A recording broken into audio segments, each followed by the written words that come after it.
Estamos en De Palabra en Palabra. Tengan ustedes muy buen jueves.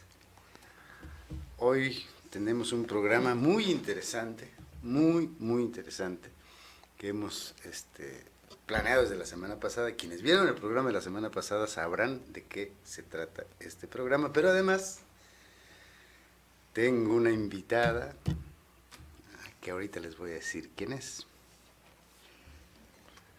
Un poema de Roberto Juarros, argentino, nacido en 1925, murió a finales de los 90 quizás, el 31 de marzo de 1995. El número 10 de la primera poesía vertical. Hallé a un hombre escribiendo en sus huesos. Y yo, que nunca he visto a Dios, sé que ese hombre se parece a un Dios. Había en su gesto algo equivalente a la norma o el olor del suicida, un abismo o un silencio que divide al universo en dos partes exactas y nocturnas. Escribía en sus huesos, como en la arena de una playa horadada desde arriba y con la integridad de un ojo que encerrara en sí mismo también el pensamiento. Pero no pude mirar sobre su hombro para ver qué escribía, porque también en su hombro escribía. Qué poema. Buen día, Óscar Millán. Buenos días. Y buenos días nuestra invitada, que bueno, que ojalá que no es invitada, ella es de casa, ella aquí vive, ¿no? Itzuri Molina, ¿cómo te va? Hola, ¿qué tal? Bien. Yo le dije a Polonia que ibas a venir y me dijo, me voy tropezando ahorita, pero pues ya me acaba de avisar que no. Es que anda muy lejos de vacaciones, ¿no? Sí, pero se toman unas vacaciones ustedes que qué barbaridad. Qué barbaridad. Estamos aquí ahora. Bueno, pues me da mucho gusto saludarte. Vale. Ya sabes que esta es tu casa y que respetamos las vacaciones de Apolonia que nos deja sin, pero ya volveremos. Bueno, muy bien, pues Itzuri, vienes hoy a un programa donde vamos a hablar de la escritura. Tú sabes de eso también. Sí. ¿Has vivido eso? Óscar Millán también ha vivido ese asunto. Pero bueno, final, ¿qué es escribir? ¿Para qué escribir?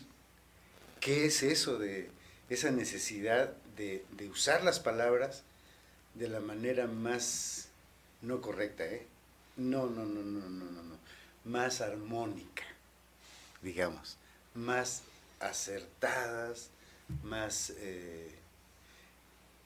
¿Es un vicio, Óscar?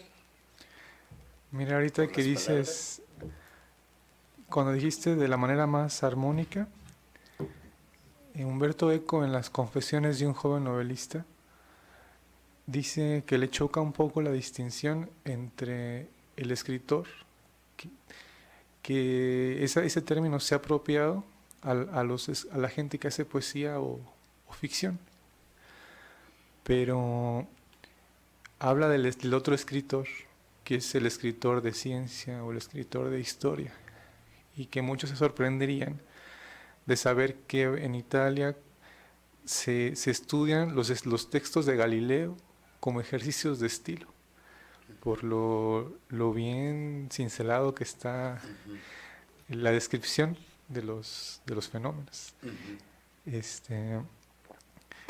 Pessoa era muy devoto del padre Figueiredo.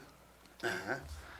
Y cuando dices armónico, yo creo que incluso los textos de historia, o donde aquel que deseaba comunicar algo cinceló bien aquella prosa, cuando la lees recreas a la perfección el fenómeno, el suceso, Y si es la poesía o la prosa, pues, perdón, si es la poesía o la novela, el evento es imaginario.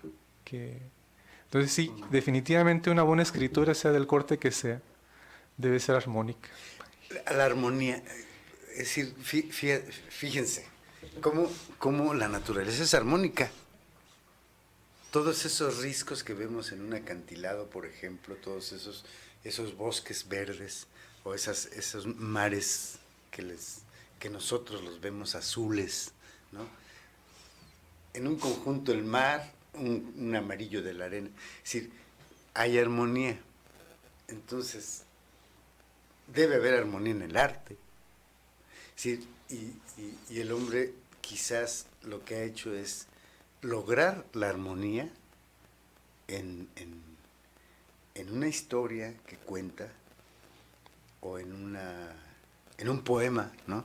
En un poema donde además la armonía se nutre de la música de las palabras, porque la música de las palabras tiene con mucha seguridad un efecto sensitivo. Es decir, yo recuerdo mucho a veces ese verso de Alicho Macero que comienza diciendo: a orillas de tus ojos miro nacer la tempestad. Encontremos un defecto de música o de ritmo, ¿no? Entonces creo que lo que hace el poeta, lo que hace el novelista es repetir la armonía del mundo. Porque el mundo, aunque no lo notemos, y muchos no lo noten, y muchos ni sepan, ¿no? Ni se ocupen de ello, ni les importe, el mundo es armónico. Es decir, también un derrumbe tiene una secuencia armónica, ¿no? Digo, sí. El teatro, por ejemplo, Itsuri. Es decir, ¿cómo es la armonía, por ejemplo, en la actuación? Tú que eres actriz, ¿no? Pues mira, por ejemplo, como actriz lo he sentido, o sea, sí es un flujo, es un ritmo, es un fluir, ¿no? O sea, como que cuando llegas como a sintonizarte a esa voz, a esa verdad, es como que no hay nada que te estorbe, ¿no? O sea, no estás preocupado por algún otro tema, ¿no? Pero comentándolo, por ejemplo, desde la dramaturgia, que también en esta ocasión, o este último trabajo de Germen, que pues tú pudiste experimentar muy de cerca. Sí, sí. Para mí también me sorprendió ese tema respecto a la armonía, ¿no?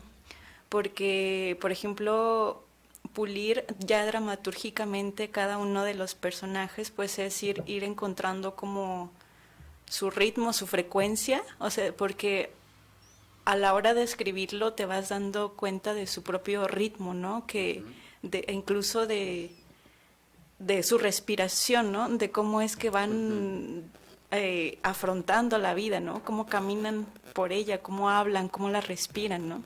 Y cada uno de los personajes pues tiene una armonía, un ritmo distinto, ¿no? Que ya a la hora de tejerlos pues ya es algo más, pues toda la sinfonía, ¿no? Ya todas las orquestas, los instrumentos tocando, ¿no? Pero sí, o sea, a mí me ha maravillado ver ese ritmo, armonía, frecuencia. No sabría de inicio cómo llamarlo, pero sí ha sido como buscar ese flujo donde puedan ser, ¿no? Más natural, con todas sus contradicciones, ¿no? No es como que tengan un orden, sino que en ese caos que pueden llegar a tener, o sea, de altibajos emocionales o silencios y cosas así, existe un ritmo que va permeando su verdad, ¿no? Su energía, vas como para mí ha sido más el trabajo de ir depurando esos filos que de repente digo, ay, es que cuando llego aquí se me olvida qué está pasando, o sea, como que hay un tropiezo adelante cuando sé que alguna palabra, algún algo está de más, es como de, ay, o sea, ¿qué le pasa? Aquí hay algo que hay que ajustar, ¿no? Entonces cuando sucede ese pequeño cambio, que sea una coma, una respiración, es como de, ¡ah! Ahí está, ¿no? O sea, era, ya, o sea, se va limpiando esa parte y creo que pues es eso, ¿no? Como darle uno como receptor también, estar dándole permiso a ese flujo, ¿no? Y estar atento a qué necesita y porque en tu caso son voces, son palabras también, ajá, ¿no? Es sí, la sí, ejecución de un momento en la vida de un ser humano que no eres tú, ¿no? Sí, ¿no? Y cómo Entonces, obedecer a eso, es ¿no? interesante. Sí, Lucero. Vamos a un corte, ya vi que Lucero nos está haciendo una señal. Regresamos y seguimos hablando de la armonía y la escritura y el teatro y la poesía y leeremos poemas de Roberto Juarros todo el tiempo. Regresamos.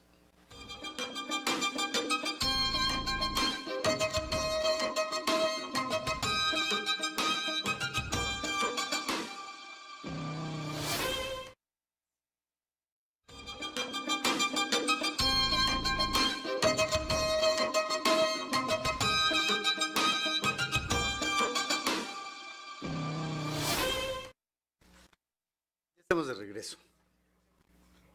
Leeré un poema de Roberto Juarros. Algún día encontraré una palabra que penetre en tu vientre y lo fecunde, que se pare en tu seno, como una mano abierta o cerrada al mismo tiempo.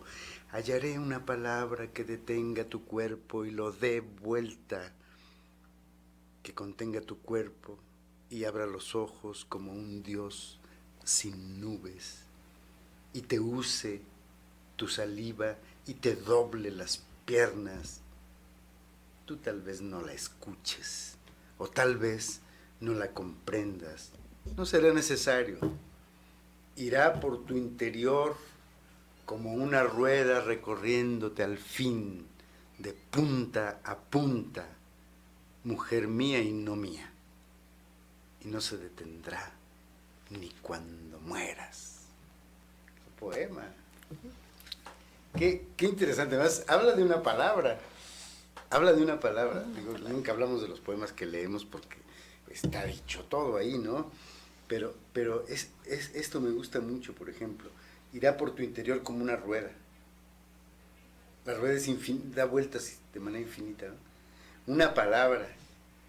Es decir, ¿cuánto tiempo tenemos en la vida que vivimos usando, maltratando o tratando, desgastando una palabra? ¿Qué edad tiene esa palabra en nuestra vida, no? Eso me gusta mucho. Es un poema de amor tremendo, ¿no? Tremendo que escribe Juarros y que de algún modo habla también de la vida de una palabra, o la vida de las palabras, ¿no? Es decir, como decía Cortázar una cosa muy sabia, y lo podemos ver en la realidad, eso que está en la realidad. Las palabras tienen vida alegre y tienen vida y viven y todo, y se enferman, se van apagando y se mueren como se mueren los caballos. Esa frase final la dijo Cortázar: se enferman y se mueren como los caballos. Claro. Dime en este país qué significa solidaridad. Nada. Había un programa de un gobierno, ¿no?, que se llamaba Solidaridad. El uso, digamos, el uso indebido, no indebido, sino el uso excesivo, demagógico de una palabra, la desgasta. Entonces esa fue una palabra que se fue desgastando y que al final, bueno, así pasa, ¿no? Es decir, también en el caló y en la jerga de la gente puede verse cómo se desgastan las palabras, cómo se mueren, cómo se asfixian, ¿no? Cómo asfixiamos a las palabras, ¿no? Hay un poema, pártelas en dos, chillen, es decir, un poema de Octavio Paz. ¿Lo recuerdas ese? Sí, claro. Bueno, pero volviendo a esto, hablabas de un libro que acabas de leer, Oscar. Estoy en él. Estás leyéndolo. Exacto. Híjole, yo también estoy. Ahorita voy a hablar de un libro que me encontré a propósito de esto, pero te escuchamos, ¿no, Itsuri? Sí. Escuchamos. Es un libro de Humberto Eco. Así es. Curioso, ¿no? Sí, provocador. Él pues llegó a las letras ya siendo un semiólogo reconocido. Entonces llevaba eso en contra. Y cuando apareció el nombre de la rosa, pues no la creían y las estocadas se hicieron llegar vía los periodistas. Entonces, mucho del libro parece que todavía trae ese pleito viejo con ese primer encuentro que él tuvo con los literatos. Y pues desenvaina la espada con esto de los escritores. Dice, en Francia hay un término para el escritor que es écrivain, y para el escritor así que puede ser traductor, alguien que en el oficio de escribir se gana la vida, y el écrivain. Entonces, esa palabra es certera para ver que en el oficio caben un montón. Y él explica cómo, por ejemplo, nacieron sus novelas. Para él nacían de ideas o imágenes muy fugaces. En El nombre de la rosa, lo que él quería era envenenar a un monje. De esa imagen de envenenar a un monje vino toda la novela. El nombre de la rosa. Exacto. Y como él era semiólogo y durante toda él, yo creo como mucha gente de esa edad, era gente de tomar notas. A donde iban tomaban notas. Entonces la novela se construyó con muchas notas que él había hecho de viajes y demás. Quizá lo que cabe resaltar, o lo que es como digno de la copia, quiero decir, de uno poder realizar, es los retratos que hacía de ciertos lugares en los que vio el amanecer, en los que vio cómo entraba la luz, y no se atrevía a hablar de lugares en los que no podía describir, por ejemplo, el crepúsculo. Tenía que verlo. Y el nombre de la rosa se llevó rápido al cine. Y le dijo, algún cineasta le dijo, oye, me gusta tu novela porque los diálogos se ajustan perfecto al trajín, al ritmo cinematográfico. Dijo, mira, que los diálogos yo los medía en las abadías. Yo sabía cuánto tardaban de un cuarto a otro. Y en base a eso, de una celda a otra, en base a eso yo fui, medía los diálogos, medía la extensión de las pláticas. Entonces, en ese caso también escribir puede ser una cosa. Me gusta cómo lo dicen los gringos, insane, ¿no? Es como, pues no es maníaco. Como que iba de tener que ver los crepúsculos, de tener que medir los pasos, y además escribiendo una novela que ni te encargaran. O sea, ese es Humberto Eco, no, vete a saber si te la editen. No, es una manía, una cosa ahí. Bueno, es que realmente el que ha de escribir una historia, el que ha de escribir una novela, la ha de escribir. Las editoriales no existen en ese momento, el lector siquiera ni un lector existe, porque creo que ahorita en el libro que veo, Gajes del Oficio se llama, es una recopilación sobre la pasión de escribir, ¿no?, que hace Delia Juárez. Y creo que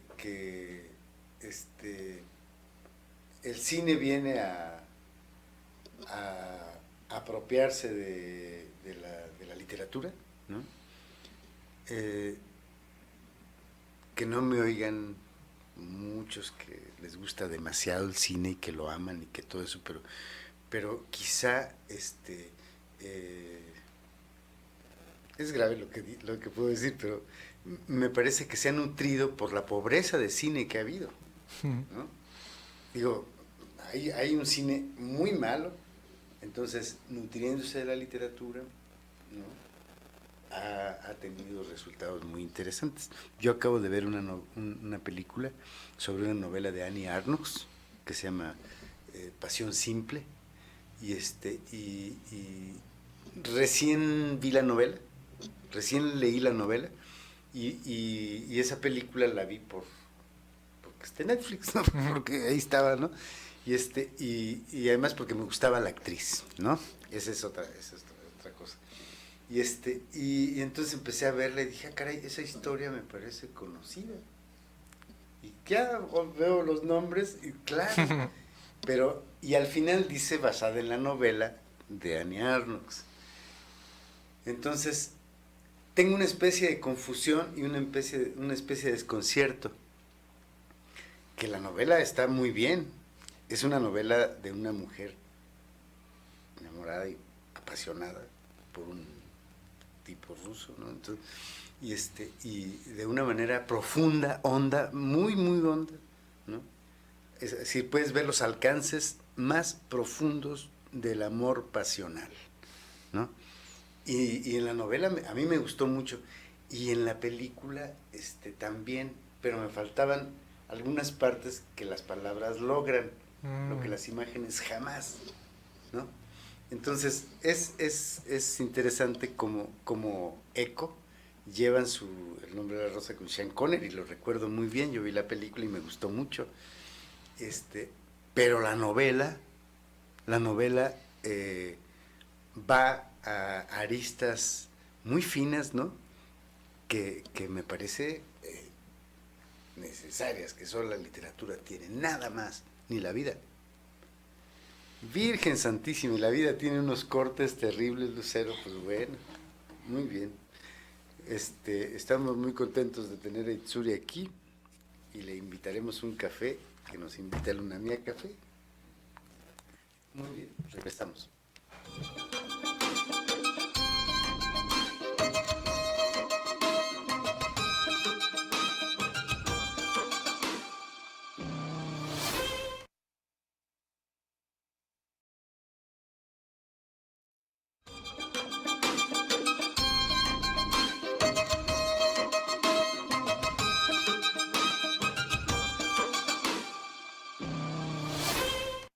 Dijeron que fue una chiripada la novela de Eco, es porque la escribió tarde también en su vida, ¿no? Entonces, como era reconocido en la ciencia del lenguaje, ¿no? Como alguna vez me acuerdo mucho de cuando abrieron la Escuela de Letras aquí en Morelia, en la Universidad Michoacana, las personas que llegaron a la Escuela de Letras decían, ¡fuera los creadores! ¡Que vengan los científicos literarios! ¿Qué es eso? ¿No? Entonces, bueno, Eco tenía ese estigma. Así es. Un científico de laboratorio y de pronto una novela. A ver, vamos a verla. Yo recuerdo muy bien cuando se publicó El nombre de la rosa. Y dije, Humberto Eco. Yo conocía poco, había leído un libro de él que se llama Lector in Fábula, que me costó muchísimo trabajo hasta entenderlo.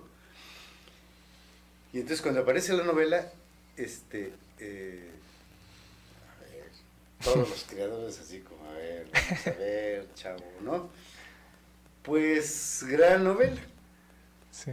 Y entonces, ¿quién dijo que fue una chiripada?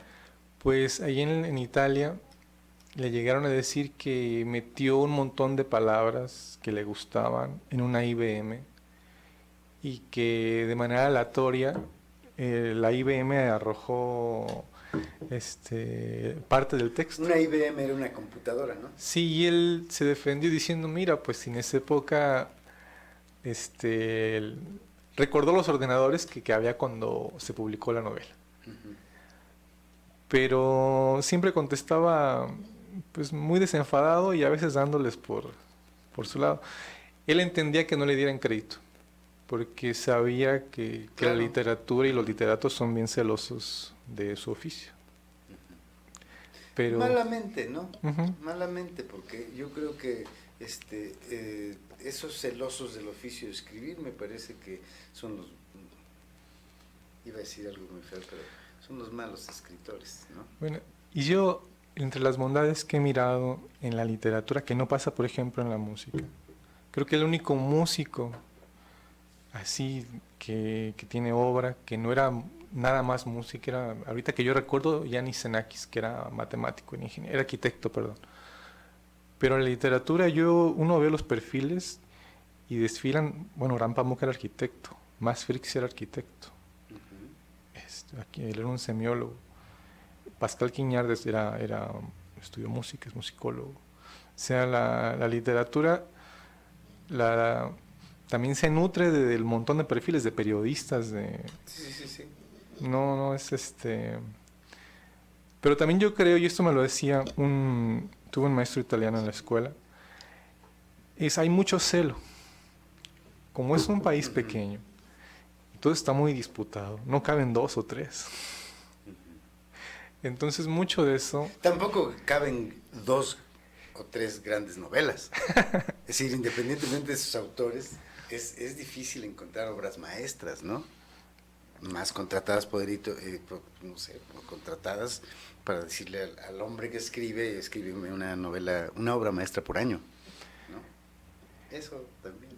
Que no Pues sí. tiene nada que ver. Y ese celo es cierto, no cabe mucha gente, pero también si deberíamos hacer caso omiso, la literatura va sola. La literatura camina sola a través de un hombre, ¿no? Los demás sentimientos es paja. Creo que la literatura camina sola en el corazón, en la vida, en el devenir de la vida de un hombre. Y nadie ha de detenerla. La escritura es quizás una de las pasiones, bueno, todas las cosas provocan pasión también, ¿no? Pero es una pasión que lleva a jugarse la vida a un hombre. Si se juegan la vida por publicar y vender 1 millón de ejemplares, pueden dedicarse al fútbol, da lo mismo, ¿no? O pueden dedicarse a las apuestas, ¿no? Pero el verdadero oficio, el verdadero sentido del oficio de la escritura, creo que tiene mucho que ver con una apuesta con la vida, ¿no? Y a riesgo de perder, es decir, siempre regreso a ese ardiente corazón de Van Gogh, ¿no? Que ahora lo califican de pobrecito, de qué gran genio, que todo. Él estaba pintando. Eso era todo, ¿no? Es decir, es como Ernesto Sábato, como una condena, un día renuncia a la ciencia y le dice adiós a la ciencia y se pone a escribir novelas, ¿no? Sí. En el teatro, ¿no? En el teatro, por ejemplo, Itsuri. Es decir, o le apuestas, si no, no pasa nada, ¿no? Pero siento que sí es como una necesidad muy humana, ¿no? El poder hacer uso del lenguaje, ¿no? De la escritura, de todo ello, ¿no? Como único don que nos diferencia de los animales, ¿no? O sea, tenemos esa capacidad de poder, ¿cómo se dice? Evocar las imágenes a través de palabras, ¿no? Del lenguaje, de escritura, ¿no? Y poder tener la capacidad de ordenarlas, de crear un mundo distinto, pues es como algo bien humano, ¿no? O sea, más allá de que alguien tenga la aspiración de querer hacer una gran obra maestra, es conocerte a ti mismo y tu capacidad creadora, ¿no? De reorganizar las imágenes o ordenarlas siquiera, ¿no? Porque para mí, por ejemplo, muchas veces las pocas veces que me ha surgido el escribir, ha sido más bien porque no traigo acá atoradas las cosas y tengo que ponerlas en algún lado para ver qué dicen, ¿no? O sea, pero sí, ¿no? O sea, siento que sí es algo muy, muy de la capacidad de lo humano, ¿no? Y además, bueno, también no tenemos otra cosa, no tenemos de quién hablar, ¿no? Ay, no, sí. que de nuestro, ¿no? Sí, Claro. decía, oye, estás hablando de ti, ¿de quién más? Que claro, uno puede construir, es un juego ¿De quién se habla, maravilloso no? de espejos, ¿no? La escritura. Es decir, yo pensaba en una novela que escribí donde el personaje es traductor. Yo no he traducido, bueno, he traducido para mí o he leído en otra lengua y para mí y de manera íntima. Pero un día me di cuenta mientras escribí esa novela que el personaje es un traductor del francés, de la literatura del siglo XIX. Después dije, pues, ¿quién quisiera hacer eso? Yo, ¿no? Me hubiera gustado ser yo quien traduzca a Flaubert. Entonces, dice Orhan Pamuk, justo en un libro que hemos hablado de él, del novelista ingenuo y el sentimental, ¿no? Dice que a veces el autor quiere ser su héroe, su protagonista, y no lo es. Y a veces no quiere serlo y sí es. Se parece mucho, ¿no? Entonces, ese juego ese poliedro que hay en la escritura de la poesía o de una novela, donde se refleja en esa figura poliédrica la vida del escritor, es hasta peligrosa, ¿no? Es decir, corre riesgos hasta de enloquecer. Oigan este poema de Roberto Juarros. Entre pedazos de palabras y caricias en ruinas, encontré algunas formas que volvían de la muerte. Venían de desmorir. Pero no les bastaba con eso. Tenían que seguir retrocediendo, tenían que desvivirlo todo y después desnacer. No pude hacerles ninguna pregunta, ni mirarlas 2 veces, pero ellas me indicaron el único camino que tal vez tenga salida, el que vuelve desde toda la muerte hacia atrás del nacer, a encontrarse con la nada del comienzo para retroceder y desandarse. ¿Qué poema? Roberto Juarros es un poeta que yo vivo en su poesía, me gusta vivir en su poesía mucho, pero fíjense lo que dice Octavio Paz, tiene toda la razón. Dice, hacia arriba y hacia abajo, poesía vertical, 2 puntos, la define. Hacia arriba y hacia abajo, pozo por el que sube el agua potable del espíritu y torre por la que desciende el aire libre del pensamiento.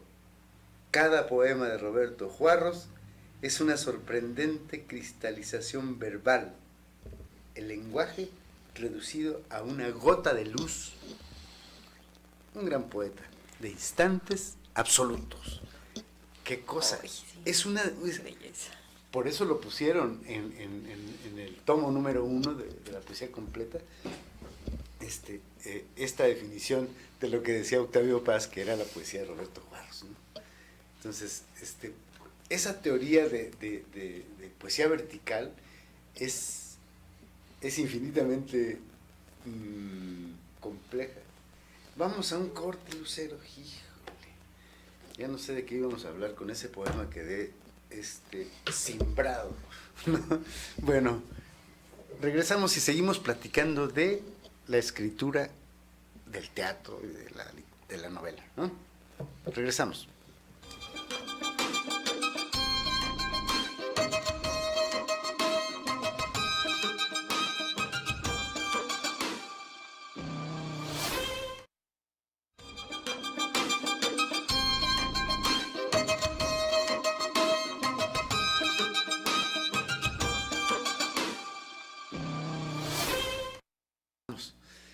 Hay un libro del cual les quiero hablar y vayamos a lo siguiente, pero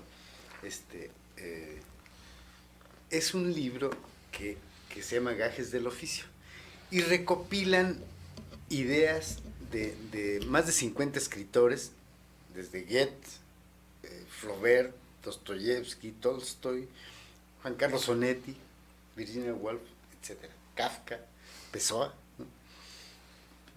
Lo que dicen de los libros, de la literatura y de la pasión de escribir. ¿Por qué escriben? No tanto por qué escriben, sino qué es escribir,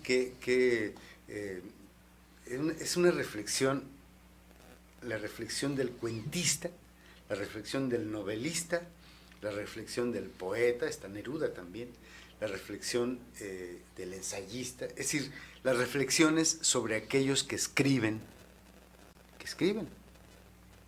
sobre qué son los libros para ellos, qué es la literatura para ellos, hay unas cosas curiosísimas.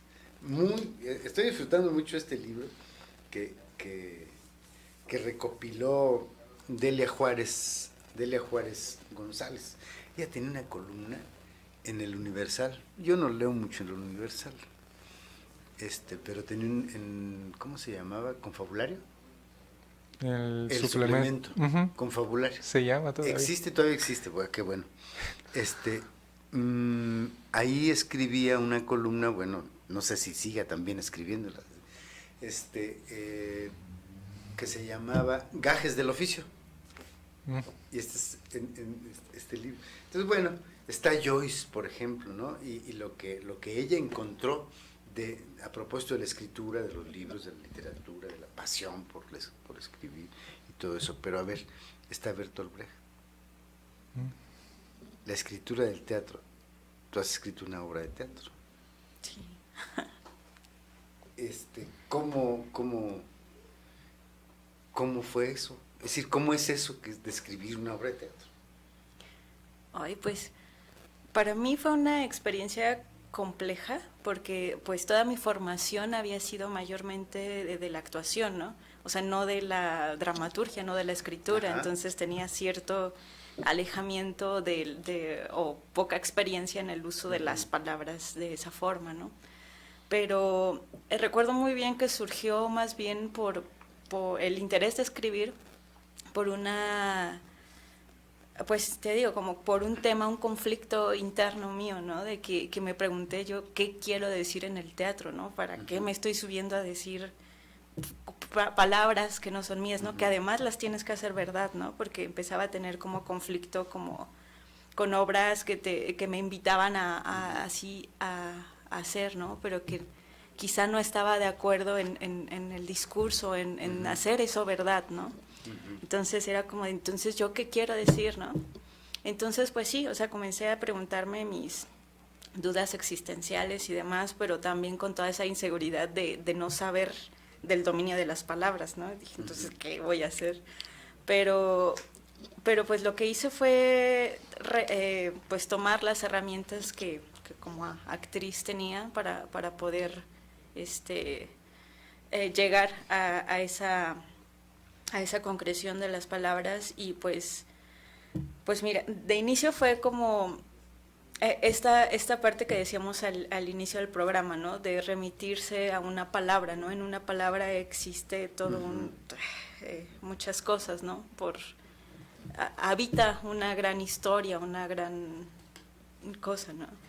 Pero pues fue más bien como crear el personaje a partir de la actuación, o sea, meter el elemento, podría decirse, la imagen del personaje y como en la actuación, ¿no? De inicio dejarlo ser, que construirlo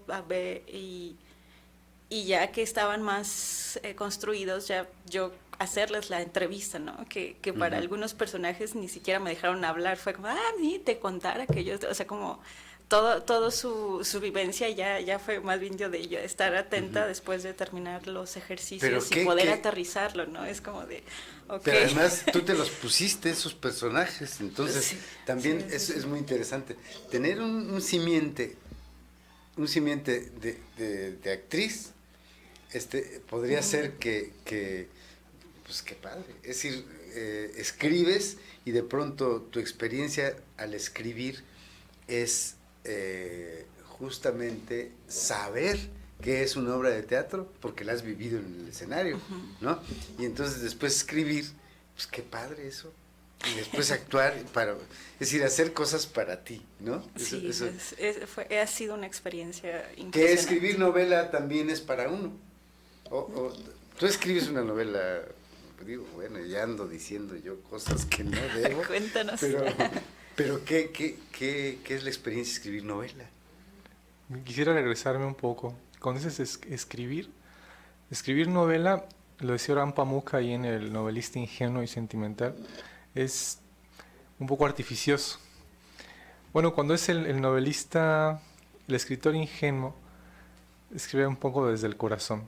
Pero yo creo que todos los novelistas son artificiosos. La novela es un artefacto que uno arma deliberadamente, premeditadamente. Y otra escritura más espontánea. Yo creo que la cosa es, para que las novelas sean habitables y entrañables, que se mezclen las dos, que estén bien. Y yo quiero hablar un poquito de esta escritura espontánea que es, por ejemplo, de los diarios, o lo que es tomar notas o retratar cosas. Y en el caso mío que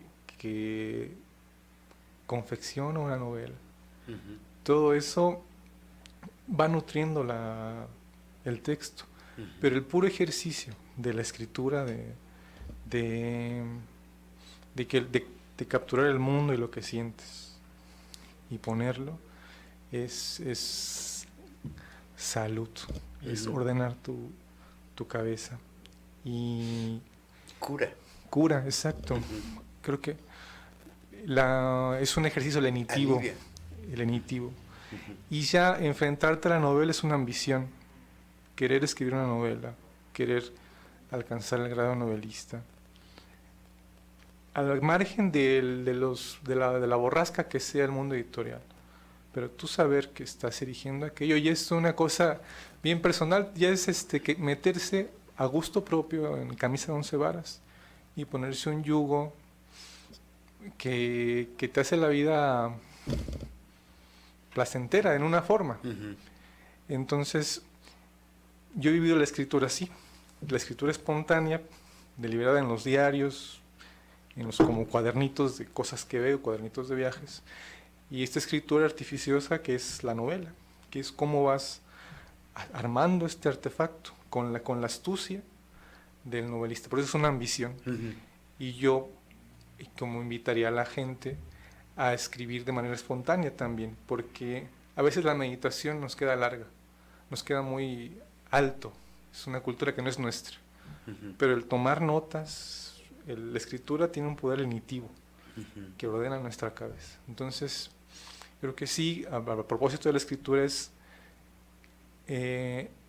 cuando se perdió, cuando se dejó de... Yo todavía tuve un maestro que me enseñó caligrafía, pero cuando la caligrafía dejó de enseñarse, nos dejamos de enamorar de escribir. Y es un ejercicio que bien vale y que muchos frutos da, ya sea de novela, de diarios, de cuadernos, y hay que enamorarse de escribir, de la tinta resbalando, del papel, y ya si después te entra la ambición de la poesía o la novela, pues a fajarte, porque es un ring despiadado. Ujú. Y si no, los cuadernos te ayudan. La pura escritura es salud. Ujú. Y ya lo demás es porque te gustan los trancazos y Sí, sí, sí. Sí, Sí, para además valientes. también hay que ver que en esta época donde es muy difícil enfrentar la soledad, cada vez tenemos menos armas para enfrentar la soledad. Estas generaciones, estas generaciones que están vivas hoy día, parecen tener menos armas para enfrentar la soledad verdadera. No, me veo una película, me veo la pantalla, el televisor, el teléfono, tal, Hay la muchas cosas con comunicación, que el evadirse, WhatsApp, ¿no? ¿sí? La comunicación ya, y no estoy solo, no, la soledad carnicera. Esa me parece que tenemos, cada vez estamos más desprovistos de armas para defendernos de la soledad, para enfrentarla, para vencerla, para hacerla nuestra, para convivir con ella, ¿no? Y para ver que es necesaria, ¿no? Y si haces, y si escribes, si escribes o pintas o bailas o actúas o compones música o tocas el piano, toda la preparación es en soledad. Hace unos meses platicaba con un amigo actor, un amigo actor que también escribe, y me decía, fíjate, Neftali, que estoy escribiendo unos poemas, ¿no? Y tengo desde la tarde hasta ahorita en la noche en silencio. Le dije, bueno, haz la cuenta de cuántas horas, días, meses se necesitan en silencio para escribir una novela, ¿no?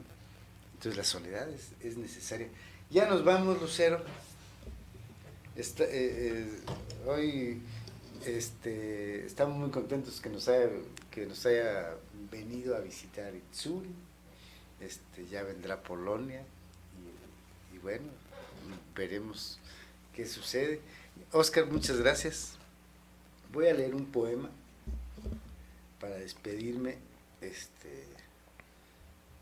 de Roberto Juarros, de quien más. Cada poema hace olvidar al anterior, borra la historia de todos los poemas, borra su propia historia y borra la historia del hombre para ganar un rostro de palabras que el abismo no borre. También cada palabra del poema hace olvidar a la anterior. Se desafilia un momento del tronco multiforme del lenguaje y después se reencuentra con otras palabras para cumplir el rito imprescindible de inaugurar otro lenguaje. Y también cada silencio del poema hace olvidar al anterior. Entra en la gran amnesia del poema y va envolviendo palabra por palabra hasta salir después y envolver el poema como una capa protectora que lo preserva de los otros decires. Todo esto no es raro. En el fondo, también cada hombre hace olvidar al anterior, hace olvidar a todos los hombres. Si nada se repite igual, todas las cosas son últimas cosas. Si nada se repite igual, todas las cosas también son las primeras. Recuerden, amigos, y tengamos en cuenta que las cosas que hacemos, las hacemos por última vez, nos despedimos y si las volvemos a hacer, las inauguramos. Yo soy Neftali Coria. Hasta la próxima.